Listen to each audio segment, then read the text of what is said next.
السلام عليكم ورحمة الله وبركاته. النهاردة فيديو جديد من فيديوهات أعطال الشاشات ال LED. معانا شاشة ألترا 39 بوصة. الشاشة دي لفت أو مش لفت، هي راحت لصنايعي معين، قال لصاحب الجهاز إن هي عطلانة للدات، وصاحب الجهاز الراجل الصنايعي اتفضل مشكورا وقال له سعر حوالي 1800 تغيير للدات، فسحب الشاشة وجالي. انا فاكرها طبعا، بس انا قاعد اوريكم العطل من اوله. فهنديها باور ونشوف الشاشه هتعمل ايه. لو خدنا بالنا راحت رعشه صغيره وكتبت بلوتو، يبقى احنا شفنا كده ايه، خافت كده. نحاول نجيب اي بيان عليها.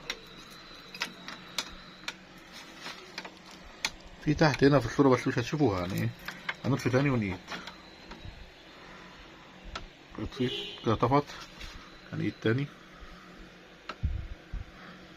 كده ايه.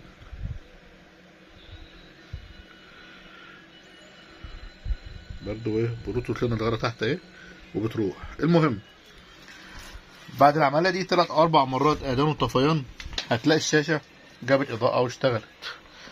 طب ايه مشكلتها؟ هي مش مشكلتها للداد زي ما الراجل قال له. انا هوريكم دلوقتي، هقلب الشاشه اوريك اللي موجود ايه، خليك معايا.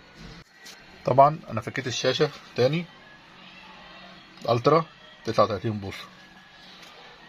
الشاشه دي راحت لفني وقال لهم عطلانه للدات، وقال لهم مبلغ حلو. المهم الزبون سحبها منه.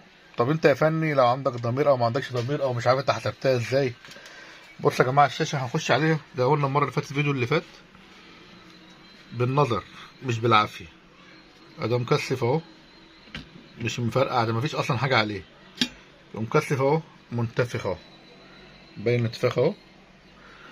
والتاني اهو اطلع اهو منتفخ، وحتى الكفر بتاعه مش موجود، ومكثف كمان صغير قدام اهو، نفس القصه برضو، منتفخ انتفاخ بسيط. احنا هنغير التلاته دول، هما دول المشكله اللي في المكنه دي، او في البورده اللي قدامنا دي، او الشاشه دي، لا ليد ولا غيره. فانت يا عميل او اللي عايز تصلح حاجتك او ايا كان اللي عنده مشكله، حاول تختار الفني اللي هتروح له، وبلاش تسترخص، او بلاش الفني اللي تحت بير السلم.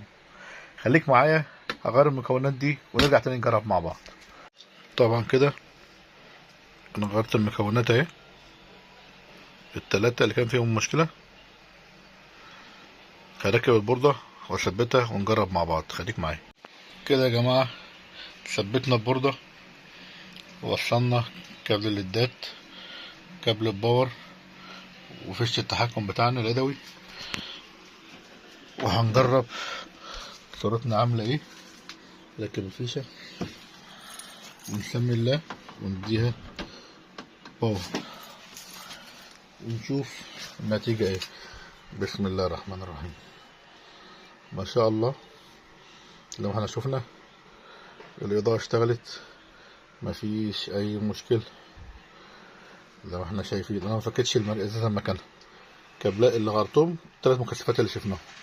خليك معايا، هقفل بقية الشاشة، سماعات وضهريتها، واوصل لك اشارة ونشوف النتيجة النهائية. وكده يا جماعة ما شاء الله النتيجة النهائية بتاعتنا بعد ما عدلنا المكثفات اللي كانت عطلانة، ورجعت الشاشة تاني للعمل من غير ما نغير الليدات ولا اي حاجة من اللي كان الفني التاني بيقول عليها، وبتمن اقل بكتير من اللي كان بيتكلم فيه. فربنا يهدي الجميع، واستنونا فيديوهات ان شاء الله اكتر جايه، ومستنيين تفاعلكم معانا. ومتنسوش اللايك والشير يا جماعه، لان ده بيدعمنا وبيخلي القناه بتاعتنا تنتشر اكتر. شكرا لكم، والسلام عليكم ورحمه الله وبركاته.